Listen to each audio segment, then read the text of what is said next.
بیچاری کئی روز سے دم توڑ رہی ہے، ڈر ہے خبر بد نہ میرے منہ سے نکل جائے، تقدیر تو مبرم نظر آتی ہے ولیکن پیران کلیسا کی دعا ہے کہ یہ ٹل جائے۔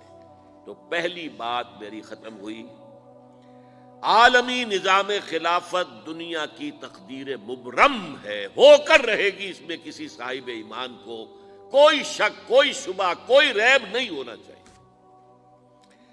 البتہ اس کا اب دوسرا پہلو کیا ہے، اس کا آغاز کہاں سے ہوگا؟ پہلی بات تو یہ، ہمارے بعض لوگوں کے ذہنوں میں، سادہ دل لوگ وہ سمجھتے ہیں کہ پوری دنیا میں ایک ہی دفعہ آ جانی چاہیے۔ یہ کوئی علاقائی خلافت تو نہیں ہو سکتی، خلافت تو عالمی ہوتی ہے۔ ان سے میں کہتا ہوں عالمی خلافت کب تھی جناب؟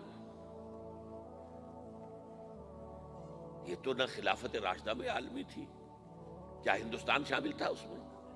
کیا چین شامل تھا؟ کیا یورپ شامل تھا؟ اور پھر جو خلافت کے نام سے جو ملوکیت چلی ہے وہ بھی صرف آپ دور بنو امیہ میں کہہ سکتے ہیں کہ وہ پورا عالم اسلام کم سے کم اس کے تحت تھا۔ بعد میں خلافت عباس، بنو عباس میں، اور فاطمیین کی خلافت میں، اور آل عثمان جو ہیں آٹومان ٹرکس کی خلافت میں ٹکڑے تھے، حصے بکھرے تھے، کوئی مانتا تھا کوئی نہیں مانتا تھا۔ اور سب سے بڑی بات یہ، اگر ایک دم پوری دنیا پر خلافت قائم ہو سکتی تو حضور کے دست مبارک سے ہوتی، لیکن نہیں ہوئی۔ نتیجہ کیا نکلا؟ ایک ملک میں حضور نے قائم کر دی، جزیرہ نما عرب، یہاں خلافت قائم ہو گئی، حضور خلیفہ ہے۔ اس کے بعد آپ کے خلفائے راشدین نے پھر اس کو وسعت دی، شرقاً غرباً شمالاً، 3 کالمز نکلے ہیں فوجوں کے، صحابہ کرام کے، 3 کالمز، ایک ایسٹ ورڈ، ایک ویسٹ ورڈ، ایک نارتھ ورڈ۔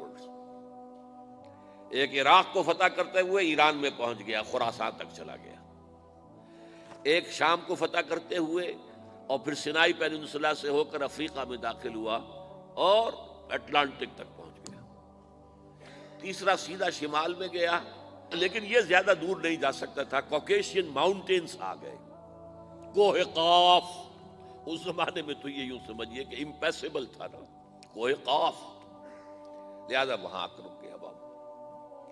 اب بھی یہ ہوگا کسی ایک جگہ سے شروع ہوگا پھر پھیلے گا، اس کے سوا کوئی چارہ کار ہے ہی نہیں۔ اگر ہر جگہ پوری دنیا میں ایک ہی وقت میں ہو سکتا تو حضور کے دست مبارک سے ہوتا صلی اللہ علیہ وسلم۔ اب وہ نقطہ کون سا ہوگا، نقطہ آغاز کون سا ہوگا؟ اس میں پہلی بات تو میں نے کہا جو شک کرے گا اس کا پھر ایمان مشکوک ہے، ہوگا، لازماً ہوگا، گلوبل ہوگا، پوری دنیا میں ہوگا۔ کہاں سے شروع ہوگا اس میں آپ اختلاف کر سکتے ہیں، لیکن مجھے تو 2 حدیثیں تو ملی ہیں جن سے یہ اندازہ ہوتا ہے کہ یہ اس مشرقی خطے سے ہوگا، عرب کے مشرق کی جانب کسی ملک سے ہوگا، کسی خطے سے ہوگا۔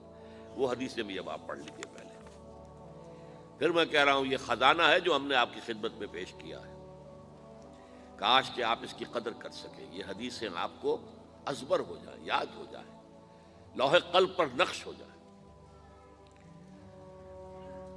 ہندوستان اور خراسان یعنی موجودہ افغانستان کا ذکر ابن ماجہ کی روایت ہے، عن عبداللہ ابن الحارث رضی اللہ تعالی عنہ قال رسول اللہ صلی اللہ علیہ وسلم یخرج ناس من المشرق یوطئون للمہدی یعنی سلطانہ، یعنی سلطانہ، دونوں طرح سے پڑھ سکتے ہیں۔ حضرت عبداللہ ابن حارث فرماتے ہیں رضی اللہ تعالی عنہ کہ حضور نے ارشاد فرمایا مشرق کی طرف سے وہ فوجیں نکلیں گی، لوگ آئیں گے جو عرب میں مہدی کی حکومت قائم کریں گے۔ یہ مہدی کون ہوں گے اس کا ذکر میں ذرا بعد میں کروں گا، لیکن نوٹ کر لیجئے کہ مہدی سے پہلے لازماً کسی مشرقی علاقے کے اندر وہ نظام قائم ہو چکے گا، تب وہاں سے فوجیں آئیں گی نا۔ یہ مشرق کون سا ہے؟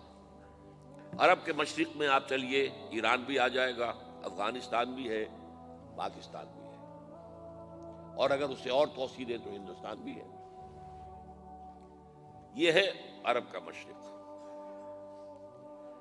اس سے فوجیں جائیں گی۔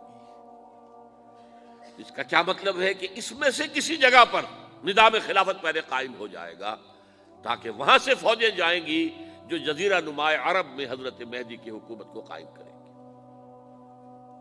اب دوسری حدیث سنیے، یہ سنن ابن ماجہ کی حدیث تھی جو میں نے آپ کو سنائی، آپ نے پڑھی۔ دوسری، عن ابی ہریرہ رضی اللہ تعالی عنہ،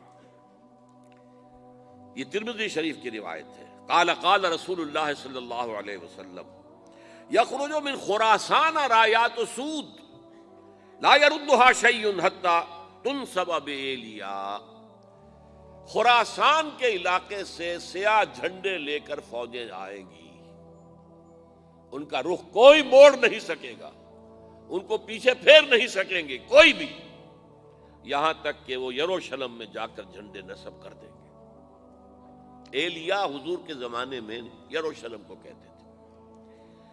یہ یروشلم تھا جب حضرت سلیمان کی حکومت تھی، اور یہاں پر معبد سلیمانی، ہیکل سلیمانی قائم ہوا، پھر یہ یروشلم ہی رہا ہے تاریخ میں، یہاں تک کہ سن 70 عیسوی میں جب ٹائٹس رومی جنرل نے اس کو گرایا، ختم کیا، سیکنڈ ٹیمپل گرا دیا، اور یہاں سے یہودیوں کو کہا نکل جاؤ یہاں سے، کوئی یہودی باقی نہیں رہا، تب بالکل تہو بالا برباد کر دیا۔ اس کے کوئی 150 سال بعد ہیڈریان، رومن ایمپرر ہیڈریان، اس نے پھر دوبارہ آباد کیا اس شہر کو۔ 150 سال تک یہ بالکل بنجر اور بالکل غیر آباد پڑا تھا۔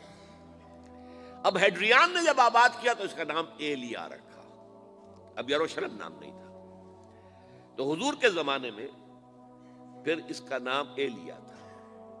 اور اب اس سے کیا معلوم ہو رہا ہے کہ یہ یروشلم مسلمانوں کے قبضے سے اس وقت نکلا ہوا ہوگا، ایک دفعہ پہلے نکلا تھا، سن 1099 عیسوی میں مسلمانوں کے ہاتھ سے نکلا، کروسیڈرز عیسائیوں نے آ کر اس کو قبضے میں کیا، لاکھوں مسلمانوں کو مارا، قتل کیا۔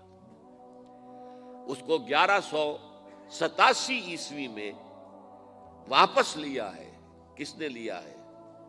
صلاح الدین ایوبی کرد۔ عرب کھوکھلے ہو چکے تھے، عربوں نے کھویا، واپس نہیں لے سکے، بہت حکومت کر چکے تھے، 400-500 برس کی حکومت کر کے، اور ان کے عیش اور ان کے آرام، اب ان میں جان نہیں تھی کہ وہ واپس لے سکے۔ واپس لینے والا گرم کرد خون تھا، صلاح الدین ایوبی۔ تو گویا کہ اب آپ سمجھئے کہ 88 برس تک عیسائیوں کا قبضہ رہا یروشلم پر۔ اب 1967 میں یہودیوں نے قبضہ کیا ہے، اور اب 38 برس تو ہو گئے، 88 نہیں تو 38 برس تو ہو گئے ہیں، لیکن وہ دور آئے گا کہ اب پھر لیں گے، لینے والے عرب بھی نہیں ہوں گے، خراسان کے علاقے سے فوجیں آئیں گی۔ یہ خراسان کیا تھا؟ ایلیا تو میں نے آپ کو بتا دیا، یروشلم کا نام ہے۔ خراسان اس زمانے میں ایک بہت بڑے ملک کو کہتے تھے، کچھ حصہ پاکستان کا بھی اس میں شامل ہے، کچھ حصہ ایران کا بھی ہے، ایران کے اس حصے کو اب بھی خراسان کہتے ہیں، وہ ایک صوبہ ہے، خراسان ایک صوبہ ہے ایران کا چھوٹا سا۔ پاکستان میں خاص طور پر یہ جو علاقہ مالا کنڈ ایجنسی کہلاتی ہے، اس سے اوپر جتنا علاقہ ہے، اور یہ جو واخان کی ایک پٹی آتی ہے اوپر، واخان افغانستان کی ایک پٹی سی دم سی چلی آتی ہے جو جا کر چائنا کی سرحد سے مل جاتی ہے، یہاں سے لے کے یہاں تک یہ جو مالا کنڈ کا وہ درہ ہے اور پہاڑ ہے، یہ بھی خراسان کا حصہ ہے۔ باقی تقریباً 2/3 آف افغانستان ساؤدرن حصہ نہیں ہے خراسان کا حصہ، یہ سیستان کہلاتا تھا، یہ خراسان نہیں ہے، لیکن یہ کہ اوپر کا 2/3 آف افغانستان، اور اس کے ساتھ یہ جو عرب، جو اب یہ ترک ممالک آزاد ہوئے ہیں سوویت یونین کی ڈسولوشن کے ساتھ، یہ سارا علاقہ کہلاتا ہے خراسان بزرگ، دی گریٹ خراسان۔